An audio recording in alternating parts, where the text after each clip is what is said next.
ماہنامہ رسالہ جو تریاق بامبے سے نکلتا ہے، انہوں نے ڈاکٹر سورا عالم صاحبہ کی رشحات قلم کو ایک جگہ جمع بھی کیا اور ان پر لکھے گئے مضامین کو بھی شامل کیا۔ اور تریاق دراصل جس مقصد کے تحت یہ نام رکھا گیا ہو، میں چونکہ سب کو مخاطب نہیں کر سکا، ڈائریکٹ میں بات اپنی کر رہا ہوں۔ سارے میرے عرصے پر جلوہ فروز مہمانان اور میزبان جو ہیں تشریف فرما ہیں، وہ سب میرے مخاطب ہیں اور حاضرین ہیں باتمکین بھی، جن میں خواتین بھی ہیں اور حضرات بھی ہیں۔ تو تریاق کا جو لفظ انہوں نے استعمال کیا ہے اپنے رسالے کے لیے، وہ میں بتانا یہ چاہتا ہوں کہ تریاق دراصل زہر کو دور کرنے کا ایک آلہ ہے۔ تو اب لفظ تریاق جب انہوں نے استعمال کیا ہے، وہ زہر کیا ہے جس کو وہ دور کرنا چاہتے ہیں؟ وہ زہر میں سمجھتا ہوں یہی ہے کہ ہمارے پاس شخصیات ادیب اور شعراء اور دانشور ابھرتے ہیں اور ڈوب بھی جاتے ہیں، لیکن انہیں ریکگنائز کرنے کا یا انہیں کی شناخت بنانے کا احساس بہت کم لوگوں کو ہوتا ہے۔ اس لیے وہ لوگ کم ہیں، زیادہ لوگ وہ ہیں جو زہر پھیلاتے رہتے ہیں۔ اس زہر کو توڑنے کے لیے ہمارے حنیف قمر صاحب اور میر حسن صاحب نے تریاق کا لفظ بظاہر استعمال تو کیا ہے، لیکن باطن میں اس کے پیچھے جو فکر کام کر رہی ہے، وہ فکر یہی ہے کہ ہم جو لوگ واقعی استحقاق رکھتے ہیں، وہ مستحق ہیں کسی پہچان کے، ان کو جو پردہ خفا میں رکھنے کا ایک تعصب زدہ ماحول پرورش پا رہا ہے، اس تعصب زدہ زہر کو وہ توڑنا چاہتے ہیں اس تریاق کے ذریعے۔ تو مجھے یہ محسوس ہوا، اور کہاں بامبے اور کہاں گلبرگہ، بھئی سغرا عالم صاحبہ پوری کرناٹک، گلبرگہ ہی نہیں بلکہ پورے کرناٹک میں آپ کو اتنی بڑی شاعرہ، اور 8 ان کے شعری مجموعے ہیں اور 4 ان کے نثری مجموعے ہیں، اتنے 1 درجن سے زیادہ جنہوں نے کتابی شکل میں اپنے فکر اور اپنے نظریے کو پیش کیا ہے، اس کی پہچان بہت ضروری تھی۔ اور پروفیسر حمید سہروردی صاحب نے اپنے اظہار خیال میں اس طرف بھی توجہ دلائی کہ تریاق کے ذمہ داران اگر مزید مضامین تلاش کرتے تو ان کو شاید مزید مضامین مل جاتے، اور وہ کچھ ان کی مجبوریاں ہوں گی کہ انہوں نے ان مضامین کو کلیکٹ کرنے میں، یا جن حضرات پر بھروسہ کیا تھا وہی پتے ہوا دینے لگے۔ ایسا بھی ہوتا ہے کہ ایک مخصوص طبقے کی نمائندگی یہ زہر سے کم نہیں ہے۔ ایک مخصوص، دیکھیے ادب کسی ایک مخصوص طبقے کی جاگیر نہیں ہے۔ سغرا عالم کا جو ادبی سرمایہ ہے، وہ سارے ادب نواز، وہ سارے قارئین ادب سے اس کا تعلق ہوتا ہے، اور وہ اس سے محبت کرتے ہیں۔ فنکار سے محبت ہوتی ہے،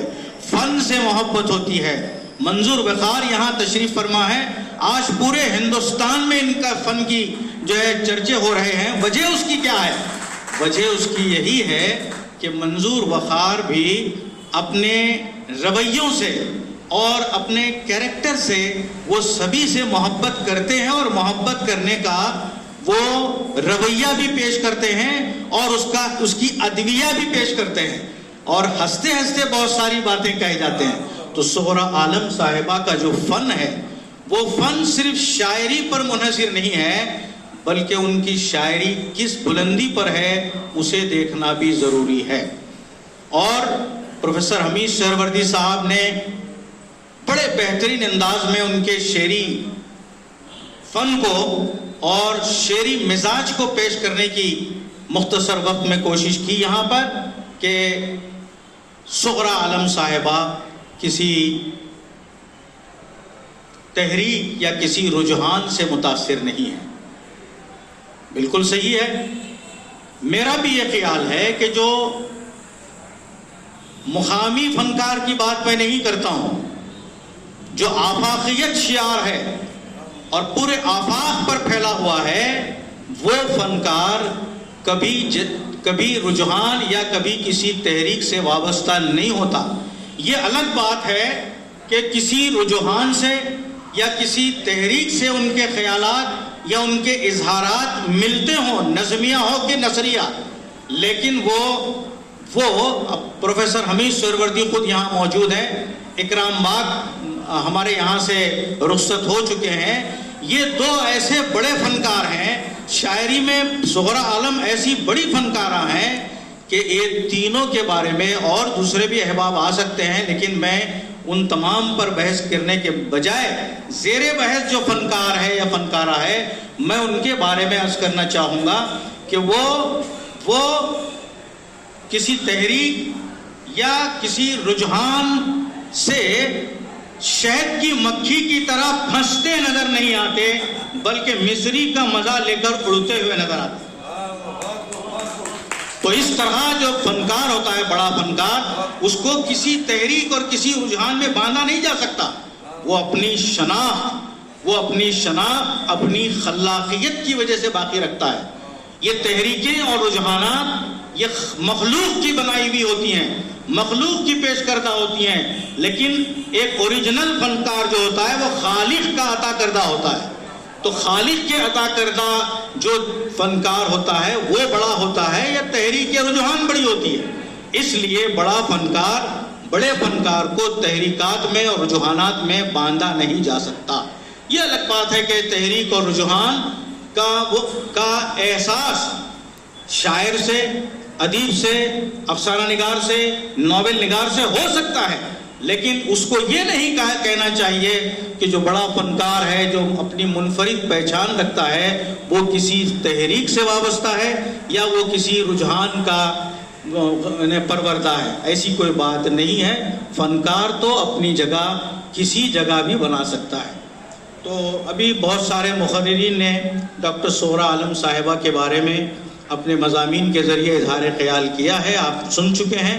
اور اسماء عالم صاحبہ نے بہت اچھا مضمون پڑھا اور یہ مضمون اس میں شامل بھی ہے، اور اس میں یہ بہت ساری باتیں انہوں نے بتائی ہیں۔ چونکہ وہ ایک بہترین ماں کی بہترین بیٹی بھی ہیں، اس لیے ہم نے یہ محسوس کیا کہ صغرا عالم ایک بہترین ماں ہی نہیں ہے، ایک بہترین معلمہ بھی ہیں، جن کا اعتراف ہمارے ڈاکٹر کوثر پروین صاحبہ نے بھی کیا کہ وہ بحیثیت شاگرد کے اپنے استاد، اپنی معلمہ کو انہوں نے یاد رکھا۔ وہ بہترین شاعرہ بھی ہیں کہ وہ بہت سارے قارئین، بلکہ ہزاروں قارئین ان کے مزاج کو، ان کے شعریات کو سمجھتے ہیں۔ اب ایک بات میں یہاں عرض کر دینا مناسب سمجھتا ہوں کہ ڈاکٹر مہر افروز صاحبہ نے ایک بہت بڑی بھول کہیے اس کو، یا تسامح کہیے، تسامح کا لفظ میں اس لیے استعمال کر رہا ہوں کہ جو اچھے پڑھے لکھے دانشور طبقہ جو ہوتا ہے، ان سے جو بھول ہوتی ہے اس کو خطا نہیں کہتے، اس کو تسامح کہتے ہیں۔ تو میں بھی لفظ تسامح سے، اس کے معانی اور مفاہیم سے استفادہ کرتے ہوئے اس تسامح کی طرف توجہ دلانا چاہتا ہوں جو اس نمبر کے اشاعت میں کہ ایک مخصوص طبقے کی جو ہے نمائندگی معلوم ہو رہی ہے، اس کے یا جن حضرات کو یہ ذمہ داری دی گئی تھی، جن سے رابطہ قائم کیا گیا تھا، وہ بہت محدود ذہنیت کے مالک ہیں۔ ادب تو لامحدود ہوتا ہے، ادب کو محدود کرنے کی کوشش نہ کیجیے گا۔ یہی زہر ہے، اس زہر کو مٹانے کے لیے، اس زہر کو توڑنے کے لیے تریاق کھڑا ہوا ہے۔ میں انشاء ماجد کے حوالے سے مولانا عبد الماجد دریابادی کی وہ بات عرض کروں گا کہ انہوں نے تریاقیت کا لفظ استعمال کیا ہے 1937 میں انشاء ماجد میں انہوں نے اظہار کیا ہے کہ لوگ کہتے ہیں یہ کیوں نہیں پوچھتے کہ دوائیاں یا ٹیبلٹس یہ جراثیم کش ہیں اور جراثیم کش ہونے میں بڑا اثر رکھتے ہیں، تو انشاء ماجد میں حوالہ ملتا ہے، وہ کہتے ہیں کہ آپ یہ کیوں نہیں کہتے کہ زہر کو توڑنے کے لیے یہ دوا تریاقیت کا لامعمولی اثر رکھتی ہے. تو